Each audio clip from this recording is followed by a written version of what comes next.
Nós vamos, antes de mais nada, vamos falar com o Senhor mais uma vez. E depois nós vamos meditar na palavra de Deus. Com sua cabeça, vamos orar. Pai, em nome do nosso Senhor Jesus Cristo, toda honra, toda glória pertence a Ti, meu Pai.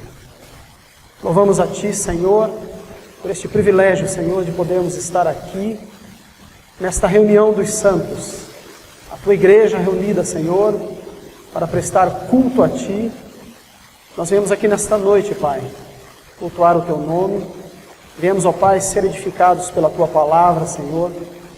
E, ó Pai, agora em nome do Senhor Jesus Cristo eu lhe peço, Pai, que o Senhor revele a Tua palavra nesta noite aos nossos corações, para que em tudo, ó Pai, o Teu nome seja glorificado. Muito obrigado, ó Pai, por este momento precioso da Tua igreja na Tua presença. Eu agradeço em nome de Jesus Cristo. Amém. Amados, quero agradecer ao pastor Cláudio pelo convite de estar aqui, né? Já fazia um bom tempo que nós não estávamos com os irmãos aqui, porque a gente só vem aqui para as reuniões da missão, né? E alguns eventos, mas já faz alguns dias que nós não viemos aqui estar com os amados. Então quero agradecer ao pastor pelo convite de estarmos aqui compartilhando a palavra de Deus. Eu queria dizer para os irmãos, todas as vezes que o Senhor me dá a oportunidade de compartilhar a palavra de Deus, a primeira coisa que eu faço é ir diante do Senhor e pedir uma palavra profética. Porque a palavra profética é a palavra que Deus dá para o momento. É a palavra que Deus traz para o dia. E eu fui diante do Senhor e pedi que o Senhor me enviasse uma palavra para que eu pudesse estar aqui compartilhando com os irmãos. E a palavra que Deus colocou no meu coração é uma palavra voltada para a igreja. Então, vamos caminhar aqui, vamos ver o que o Senhor tem para nos ensinar nessa noite. Amém? Eu quero que os irmãos abram a palavra de Deus no livro de Atos. Nós vamos no capítulo 4. Nós vamos ler 3 versículos inicialmente. Atos 4, versículo 12. Atos 4, 12 diz assim. Amém? Todos acharam? E em nenhum outro há salvação, porque também debaixo do céu nenhum outro nome há dado entre os homens, pelo qual devamos ser salvos. Em nenhum outro há salvação.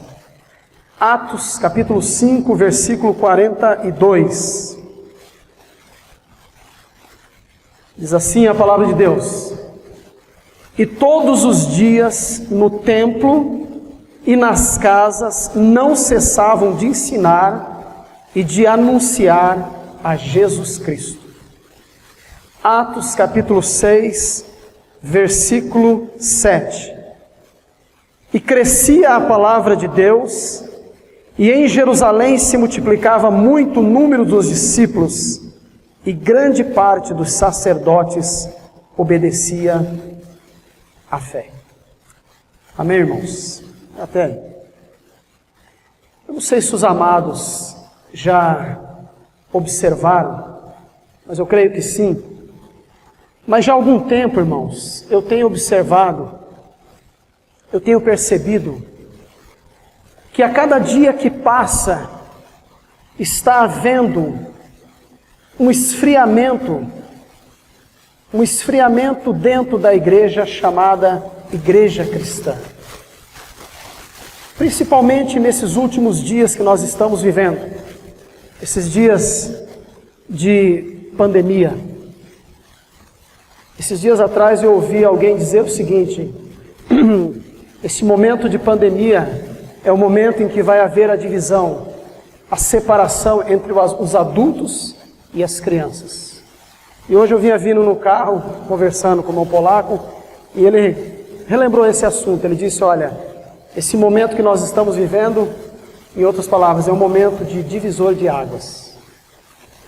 E amados, nós estamos vivendo esse momento que eu não sei se os amados já observaram que muitos que se dizem cristãos perderam o vigor pelas coisas do reino de Deus. Eu confesso aos amados que eu tenho ficado um tanto preocupado.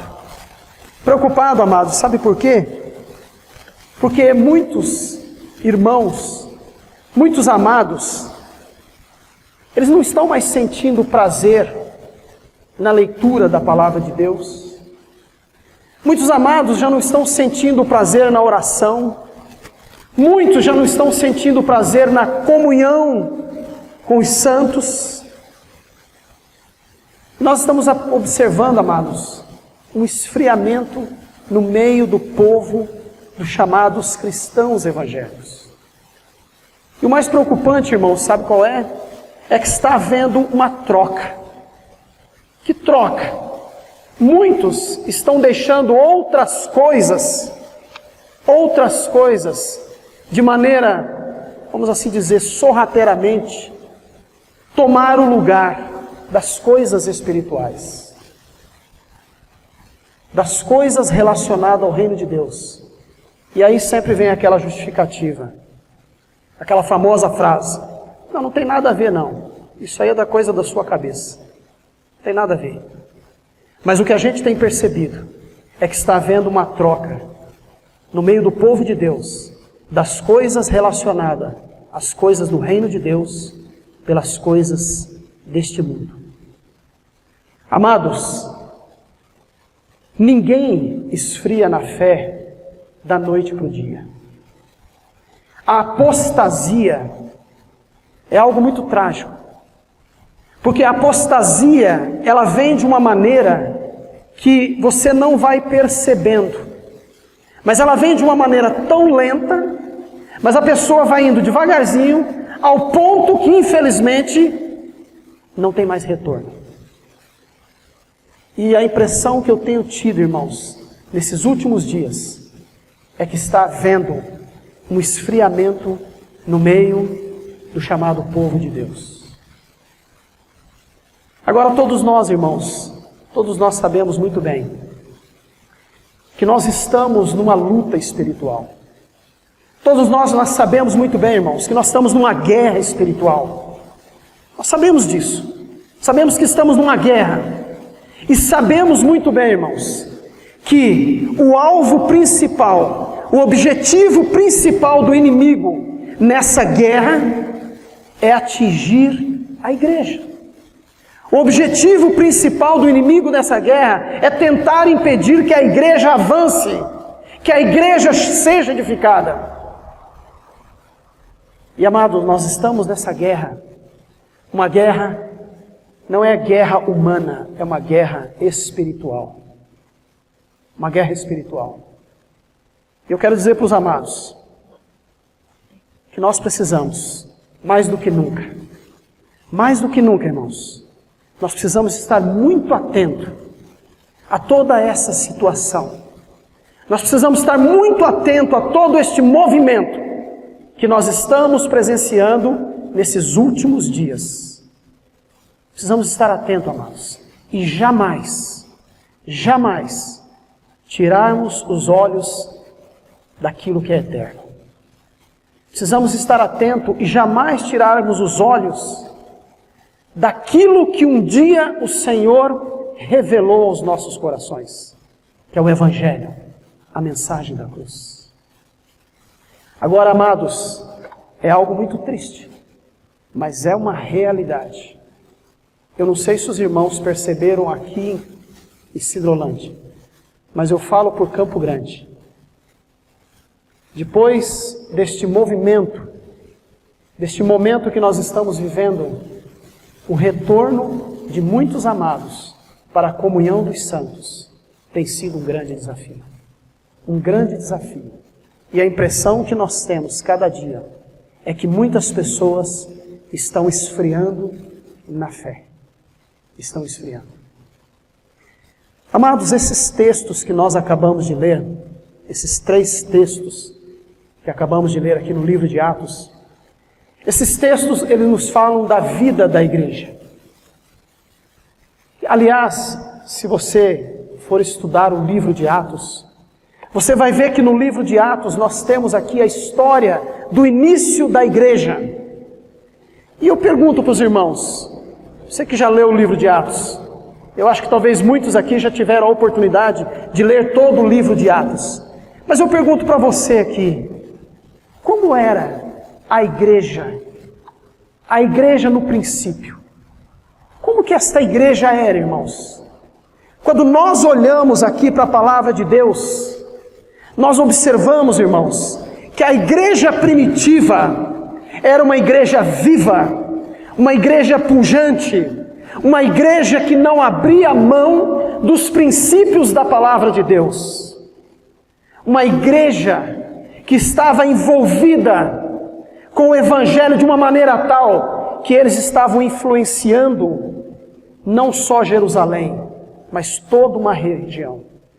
Sabe por quê? Porque eram irmãos que estavam vivendo plenamente a palavra de Deus. Eles não abriam mão dos princípios da palavra de Deus. E aí eu pergunto aos irmãos, e hoje? E hoje? Como está a igreja do século 21? Irmãos, quando nós olhamos lá para a igreja primitiva e nós comparamos com a igreja do século 21, eu confesso para os amados, eu fico impressionado como que cada dia nós estamos nos distanciando cada vez mais das origens, do princípio da igreja lá atrás. Como que cada dia nós estamos distanciando, irmãos? A igreja do século 21, ela está se distanciando cada vez mais daquilo que o Senhor estabeleceu no princípio. Você quer ver um exemplo? Só vou citar aqui 2 exemplos. Olha o que diz aí em Atos 5,42, nós acabamos de ler. O que diz Atos 5,42? Diz assim: todos os dias no templo, nas casas, o que acontecia, igreja? Não cessavam de ensinar e fazer o que, irmãos? Anunciar a Jesus Cristo. Eu pergunto aos irmãos, quantas vezes por semana, quantas vezes por dia, na semana, a igreja se encontrava para pregar e anunciar a Jesus Cristo? Domingo à noite? Também? Ou só domingo à noite? Só quarta-feira? Irmãos, eu não sei aqui em Sidrolândia, mas eu digo para os irmãos que lá em Campo Grande nós estamos encontrando um grande desafio para podermos ter as reuniões dos santos. Amados, observe bem que na palavra de Deus está dizendo que a igreja se reunia, não era no domingo só não, como diz a Laira, também. Mas irmãos, todos os dias a igreja estava reunida com esse propósito: ensinar e anunciar a Jesus Cristo. E hoje, irmãos, como é que está a igreja do século 21? Estamos nos reunindo todos os dias? Estamos tendo realmente esse desejo de estar todos os dias anunciando e pregando o Senhor Jesus? Está vendo como nós estamos nos distanciando? Você quer ver um outro exemplo? Atos 2,47 diz o seguinte: louvando a Deus, caindo na graça de todo o povo, e todos os dias, o que acontecia, irmãos? Boa noite, igreja. O que acontecia todos os dias?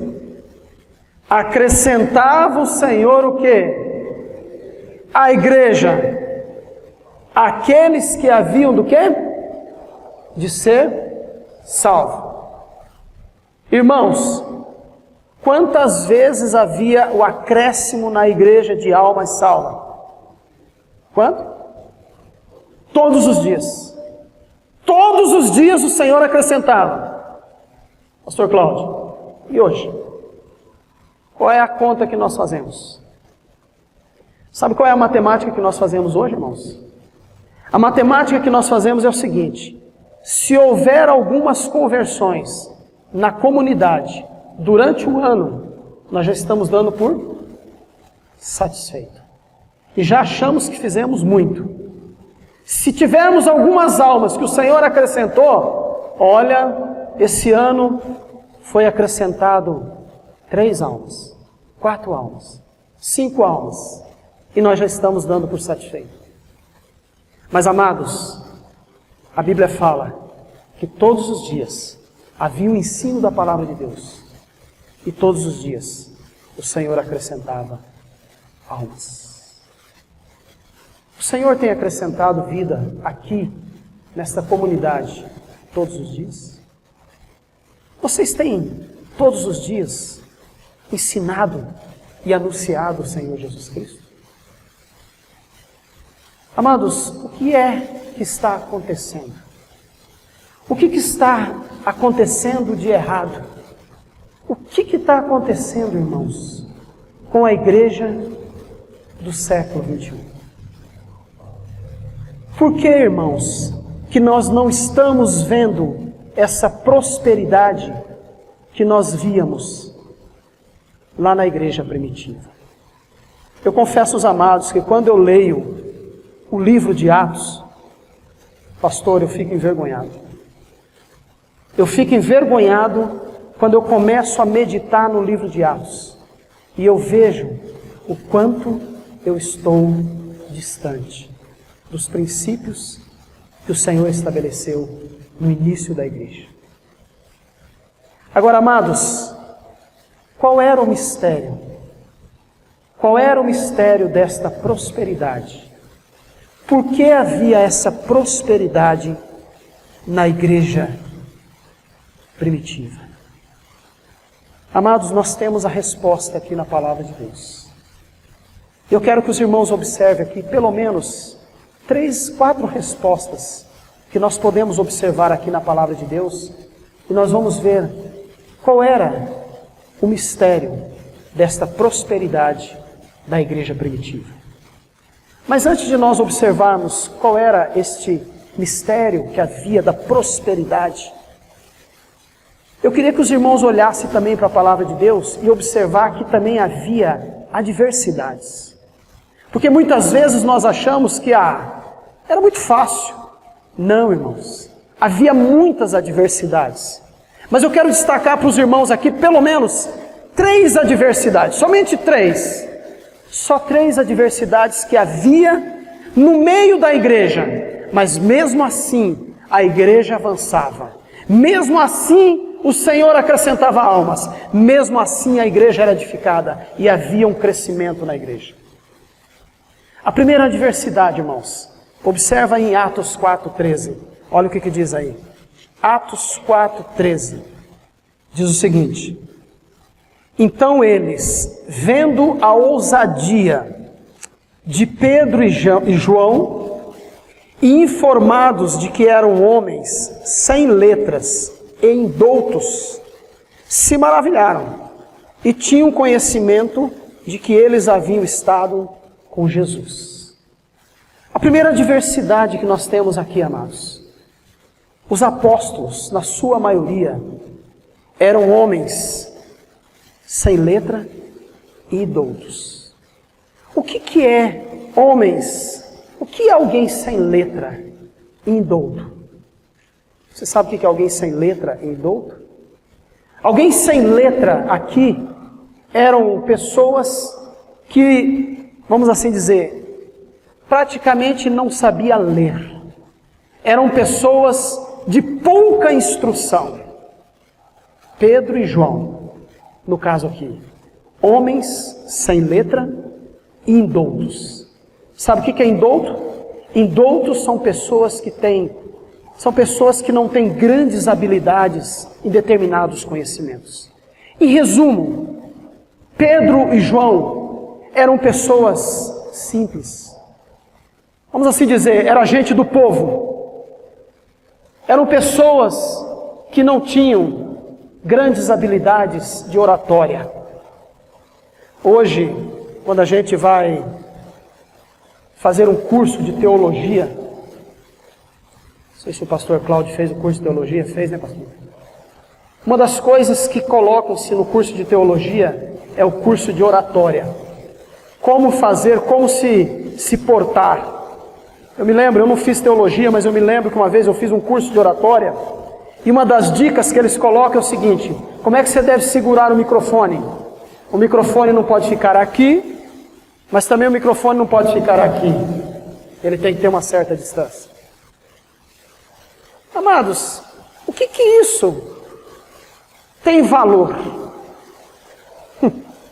O que isso tem valor? Na vida de Pedro e João, eles eram homens indoutos, homens simples.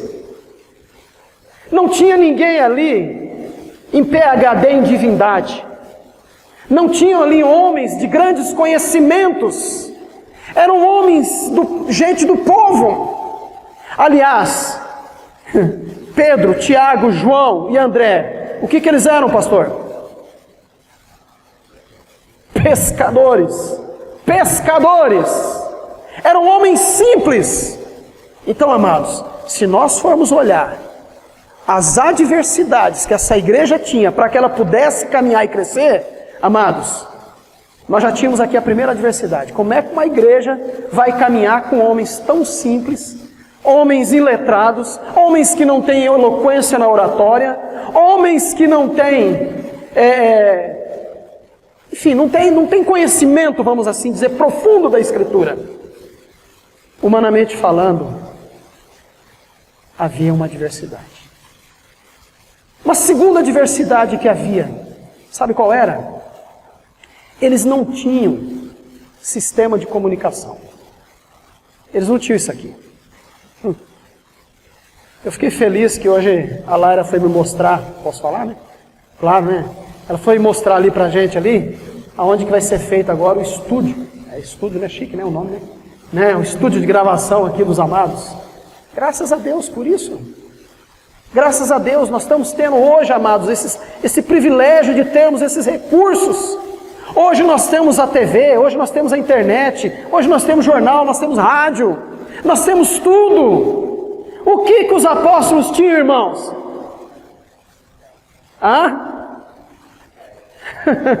Eles não tinham esses meios de comunicação, irmãos. Eles não tinham isso.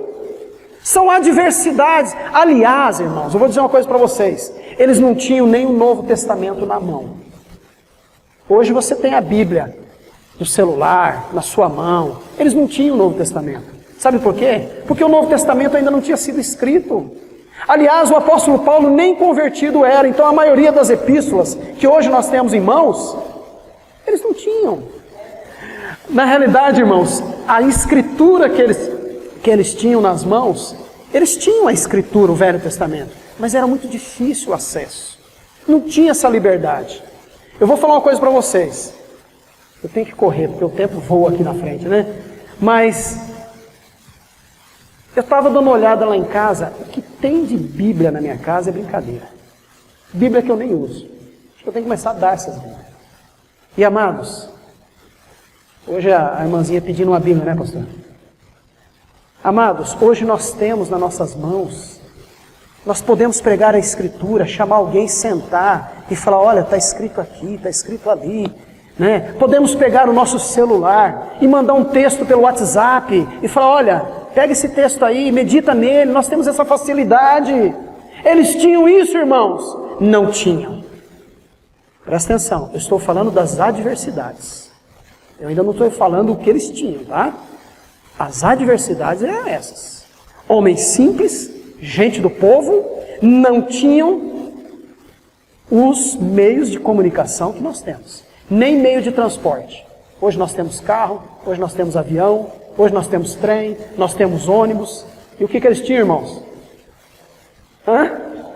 Canela. Irmãos. A coisa está mais fácil hoje, não está não? Está ou não está, irmãos? E por que a igreja não avança? Por que a igreja não avança? Por que nós estamos parados, irmãos? O que está acontecendo, igreja? Quer ver mais uma adversidade, irmãos? Atos 4, 1-3, diz assim: e estando eles falando ao povo, sobrevieram os sacerdotes, o capitão do templo e os saduceus, doendo-se muito que ensinasse o povo e anunciasse em Jesus a ressurreição dos mortos. E lançaram mão deles, os encerraram na prisão, até o dia seguinte, pois era já tarde. Muitos, porém, dos que ouviram a palavra, creram. Até aí. Olha a outra diversidade que eles tinham aqui, irmãos. Sabe qual a outra diversidade que eles tinham? Eles tinham aqui, irmãos, a inveja cruel dos religiosos, que não queriam que se pregasse no nome de Jesus Cristo. Eles tinham ali uma perseguição sobre a igreja. Isso resultou, essa inveja. Os irmãos sabem muito bem que logo em seguida a igreja passou por uma grande perseguição. Aqui é o início da perseguição. Amados, eu pergunto, tem alguém ali na porta ali, impedindo de nós entrarmos aqui e cultuar o Senhor? Tem? Não. Mesmo diante dessa pandemia, o pastor Cláudio me mostrou um documento ali, da prefeitura dando autorização para nós nos reunirmos aqui.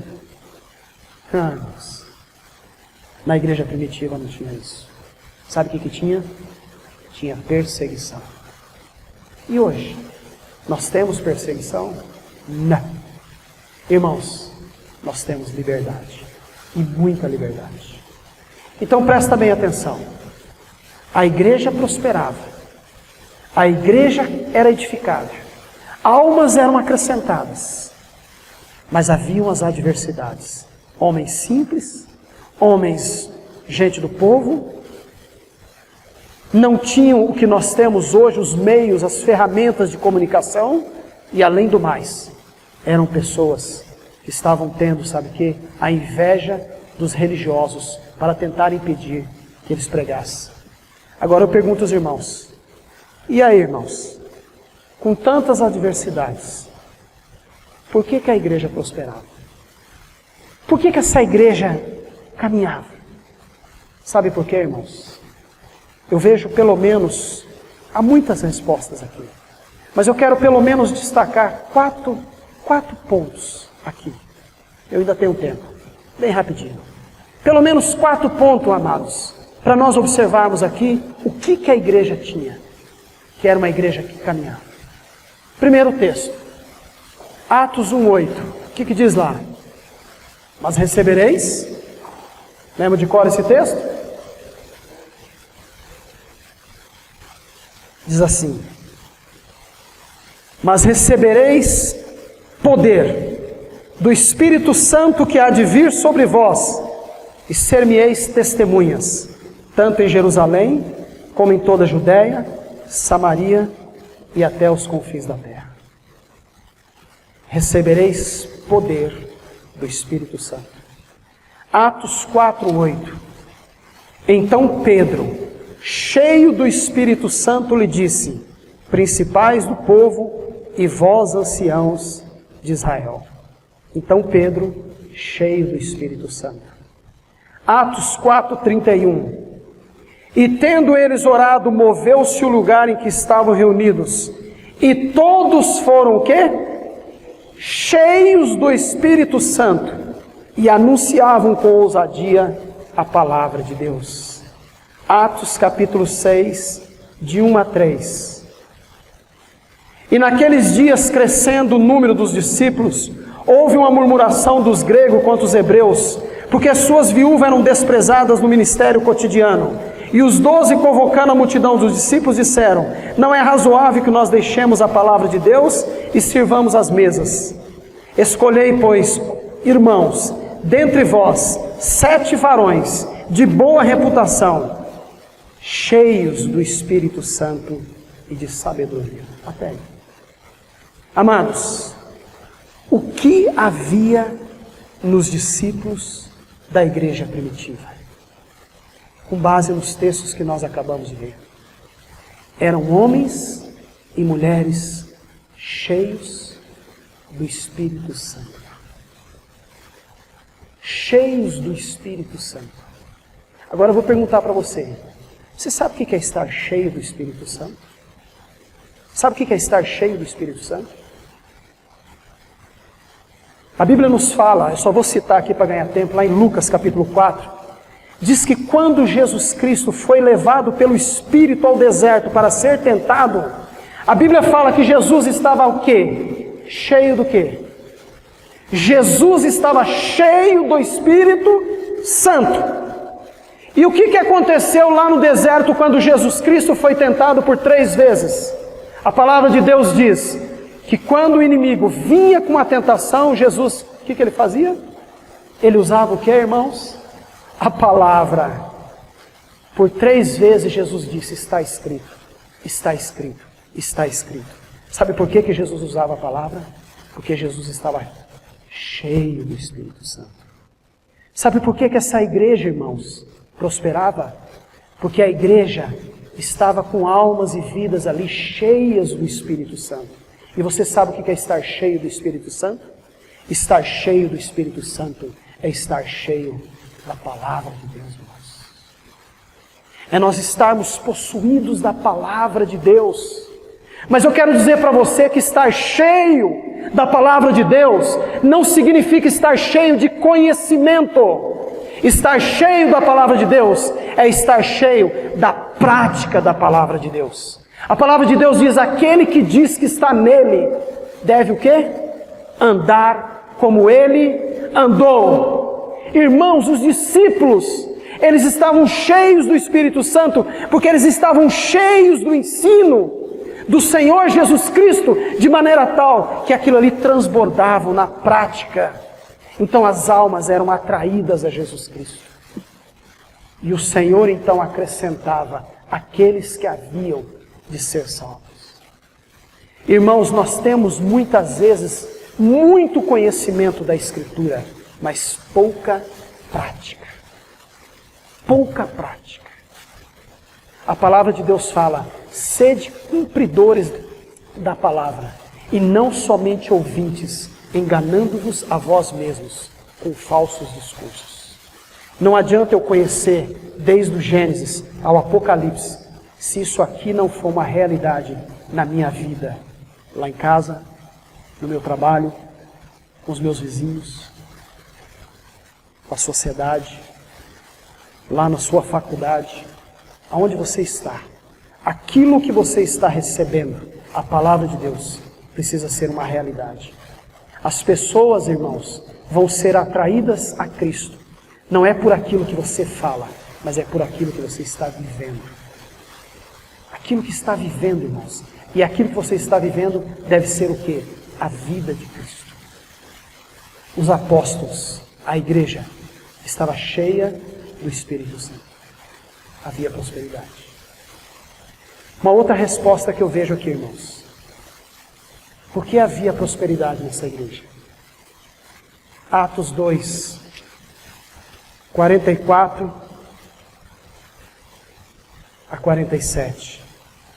Diz assim, todos os que criam estavam juntos, tinham tudo em comum, vendiam suas propriedades e fazendas e repartiam com todos, segundo cada um havia de necessitado, perseverando unânime todos os dias no templo, partindo o pão em casa, comiam juntos com alegria e singeleza de coração, louvando a Deus, caindo na graça do povo. Todos os dias acrescentava o Senhor à igreja aqueles que haviam de se salvar. Observa bem o versículo 44. Todos os que criam estavam juntos e tinham tudo em comum. Atos 4:34 diz assim: não havia, pois, entre eles necessitado algum, porque todos os que possuíam herdade ou casas, vendendo-as, traziam o preço do que fora vendido e depositava aos pés dos apóstolos. Amados, eu creio que aqui nós temos uma segunda resposta. Por que a igreja primitiva prosperava? Sabe por quê, amados? Havia um princípio, o princípio da unidade. Você sabe o que é unidade, irmãos? A unidade hoje é um grande desafio no meio da igreja de Cristo. Esse é um grande desafio.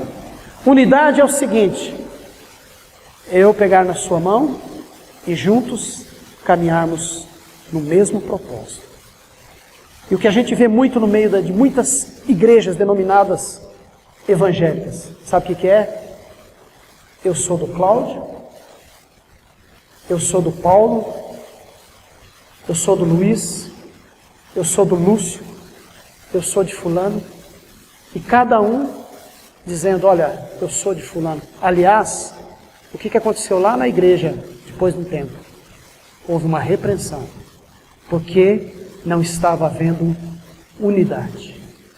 E amados, sem unidade não há prosperidade. As pessoas precisam ver em nós, amados, que há unidade. A igreja era unida com um único propósito, um servindo ao outro. Aliás, eu quero dizer uma coisa para você. Você sabe o que Jesus Cristo quer hoje fazer na sua vida e na minha vida? Ele quer nos moldar a sua imagem. E eu quero que você entenda uma coisa. Uma das primeiras coisas que nós precisamos aprender, se nós desejamos querer ser moldados à imagem de Cristo, sabe qual é? Nós precisamos aprender a andar como Cristo andou. E sabe como que Cristo andou? Ele disse, de sorte que haja em vós o mesmo sentimento que houve em Cristo Jesus, que sendo Deus, não teve por usurpação ser igual a Deus, mas aniquilou-se a si mesmo, tomando a forma de servo. Nós queremos ser servidos, mas nós não queremos servir os outros. E a palavra de Deus nos fala, amados, que mais bem-aventurado é dar do que receber. Nós precisamos, amados, aprender a ser doadores. Nós precisamos aprender a caminhar juntos, a servir uns aos outros, mas nós ficamos bravos quando as pessoas às vezes não nos visitam. Nós ficamos bravos muitas vezes, porque muitas vezes nós queremos, sabe o que é? Ser o centro da atenção, nós não queremos servir. Mas o princípio da unidade havia na igreja primitiva. E eu quero só fazer uma pergunta para você. Você sabe qual era o ponto alto da oração de Jesus Cristo em favor da igreja? Sabe qual era? Abra lá em João. Abra lá em João, capítulo 17. O versículo 20 a 23. Olha o que a palavra de Deus diz. João 17. O que diz aí, irmãos? João 17, 20 diz assim: eu não rogo somente por esses, mas também por aqueles que pela sua palavra hão de crer em mim, para que todos sejam o que, irmãos? Para que todos sejam o que, irmãos? Um, como tu, ó Pai, o és em mim, e eu em ti. Que também eles sejam o quê? Um em nós, para que o mundo creia que tu me enviastes. Dei-lhes a glória que a mim me destes, para que eles sejam o quê? Um, como nós somos um. Eu nele, tu em mim, para que eles sejam perfeitos no que, irmãos? Em unidade. E para que o mundo conheça que tu me enviastes a mim, e que tens amado a eles, como me tens amado a mim. Qual é a oração de Jesus, irmãos, em favor dos discípulos? Qual era? A unidade. Jesus está dizendo assim: Pai, eu estou orando em favor deles, para que eles sejam perfeitos em unidade. Assim como eu e o Senhor somos um. O nosso modelo de unidade, irmãos, é Deus Pai, Filho e Espírito Santo. Que a graça do nosso Senhor Jesus Cristo, o amor de Deus Pai e a comunhão do Espírito Santo estejam com todos. Não é assim que diz o texto? A comunhão do Espírito Santo. Amados, haverá prosperidade se nós estivermos unidade. Primeiro, precisamos estar cheios do Espírito Santo. Segundo, precisamos andar em unidade, irmãos. A terceira resposta, e a penúltima, Atos capítulo 4. Versículo 18 diz assim. Atos 4, 18 a 20. E chamando-os, disseram-lhes que absolutamente não falasse nem ensinasse no nome de Jesus.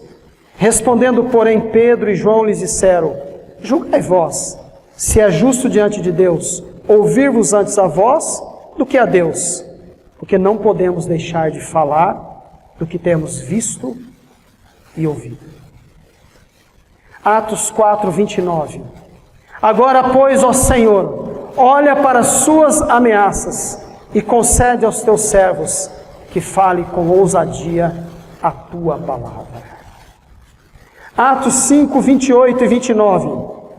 Não vos ademoestando nós expressamente que não ensinasses nesse nome? Eis que enchesse Jerusalém dessa vossa doutrina e quereis lançar sobre nós o sangue deste homem. Porém, respondendo Pedro e os apóstolos disseram: mais importa obedecer a Deus do que aos homens. Irmãos, sabe qual é a resposta que eu encontro aqui? Por que havia prosperidade na igreja primitiva? Havia, sabe o que, irmãos? Ousadia na pregação do Evangelho. É interessante porque eles falam ao Senhor: Senhor, olha para nós, olha, pois, Senhor, para as suas ameaças.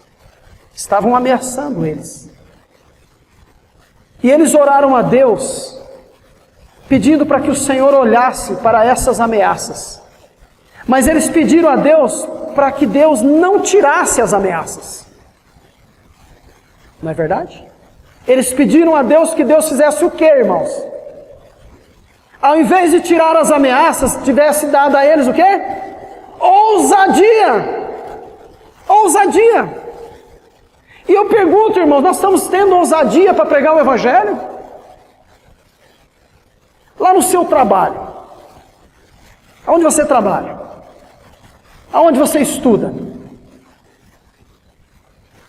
os seus companheiros de trabalho, os seus amigos de faculdade, de escola, eles sabem que você é cristão?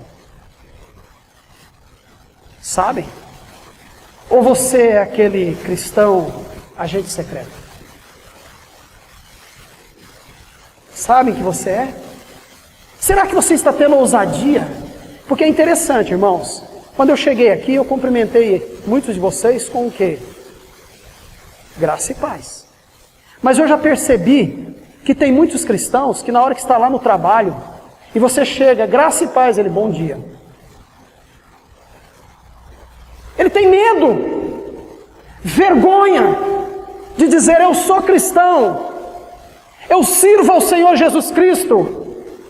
Mais importa ao Senhor Jesus do que a homens. Havia ousadia, irmãos. Ousadia. E nós, irmãos, nós estamos convictos da fé que nós temos no Senhor Jesus Cristo? É claro, irmãos, se havia ousadia, havia prosperidade, pastor. Sem ousadia, não há prosperidade. Eles incomodaram tanto os religiosos, incomodaram tanto, que aquela mensagem era uma mensagem tão poderosa, que mexeu com aquela sociedade de Jerusalém e arredores. E eu pergunto, irmãos, a mensagem que vocês estão pregando aqui em Sidrolândia está incomodando os sidrolandenses? Está incomodando, está mexendo com a sociedade desta cidade? Ou somos mais um no meio da sociedade? É mais uma igreja que tem em Sidrolândia. É mais uma. Amados, a pregação do Evangelho no início da igreja primitiva quebrou muitas regras religiosas que eram impostas ali. Muitas coisas terríveis. O povo humilde era desprezado. O povo humilde era a escória. Então chega a igreja com os ensinamentos do Senhor Jesus Cristo, aprendendo que mais bem-aventurado é dar do que receber. E eles começaram a atrair vidas que eram recusadas pela sociedade. E essas vidas que achavam que servir a Deus era somente para alguns, agora eles aprenderam que eles tinham um Deus agora presente, um Jesus Cristo presente em suas vidas. Isso fez a diferença na vida, irmãos.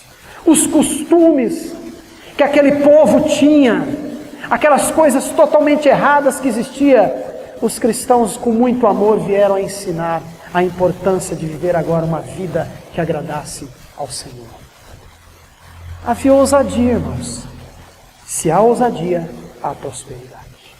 Sem ousadia, não há prosperidade. Por isso que a Bíblia fala, irmãos, que os tímidos não herdarão o reino dos céus.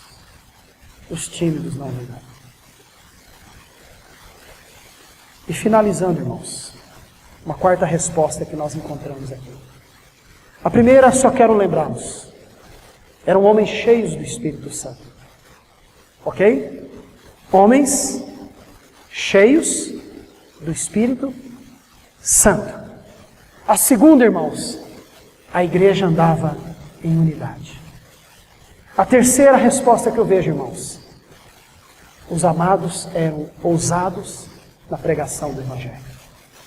E uma quarta resposta que nós encontramos aqui, Atos 4:12, que eu li no início, diz assim: em nenhum outro há salvação, porque também debaixo do céu nenhum outro nome há dado entre os homens pelo qual devamos ser salvos. Atos 4:17, 18. Mas para que não se divulgue mais entre o povo, ameacemo-los para que não fale mais nesse nome a homem algum.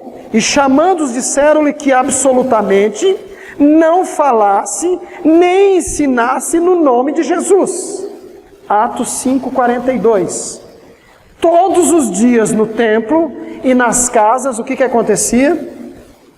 Não cessavam de ensinar e de anunciar a Jesus Cristo. Sabe por que havia prosperidade na igreja, irmãos? Sabe por quê? Porque havia o testemunho do nome de Jesus. Sabe por que eles estavam perseguindo os apóstolos, os cristãos? Eles estavam perseguindo eles, não era porque eles estavam falando de Deus, de Adonai, Jeová. Não. Sabe por que houve perseguição? Porque eles estavam falando o nome de Jesus. O nome de Jesus. Sabe por que, irmãos, que muitas vezes nós não estamos vendo prosperidade na igreja do século 21? Porque nós não estamos pregando com ousadia o nome de Jesus. Observe bem, irmãos. Quando a gente está conversando com alguém que não é cristã, e a gente fala do assunto de Deus, parece que você consegue até trazer várias pessoas perto de você. Deus é bom. É bom. Deus é misericordioso. É misericordioso. Deus é bondoso. Entrega a tua vida a Deus. Parece que nós conseguimos atrair as pessoas. Agora eu pergunto para os irmãos. Fale no nome de Jesus. Cita o nome de Jesus. Quando você está falando da pregação do Evangelho. As pessoas falam assim, vamos parar por aí. Eu não quero discutir religião. Eu não quero tratar do assunto de religião. Fica lá. Sabe por quê, amados? Quem não quer que nós falemos no nome de Jesus é Satanás. Porque ele sabe muito bem que não há outro nome do qual foi dado, como diz a palavra de Deus, em nenhum outro há salvação, porque também debaixo do céu nenhum outro nome há dado entre os homens pelo qual devamos ser salvos. Que nome é esse? O nome de Jesus. O nome de Jesus. O nome de Jesus. Amados, não adianta nós falarmos da cruz se nós não falarmos do nome de Jesus.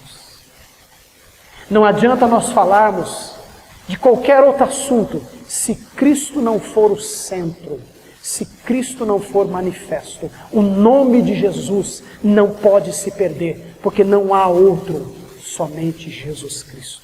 Todas as coisas o Senhor colocou na pessoa do Senhor Jesus Cristo. Tudo, irmãos, foi colocado. Amados, esse assunto aqui é um assunto de arroz com feijão. Não tem nada aqui de diferente, irmãos. Aqui não tem grandes revelações. Aqui não tem coisas grandiosas para a gente olhar aqui e falar, nossa, isso aqui é uma revelação. Não, irmãos.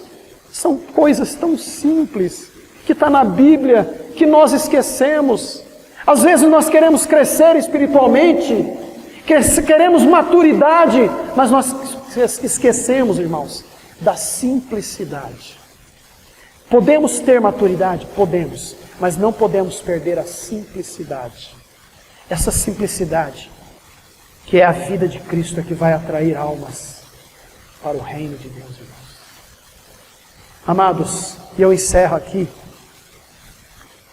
dizendo uma coisa para os irmãos, que eu me lembro uma vez que o pastor Luiz Fonte fez um estudo lá em Campo Grande, no congresso, e eu achei interessante um ponto que ele falou. Ele disse o seguinte: a igreja não precisa de atrativos, nem de novidade. Nós precisamos voltar para a palavra de Deus. Não sei se vocês lembram disso que ele disse lá. Eu achei muito precioso essa posição.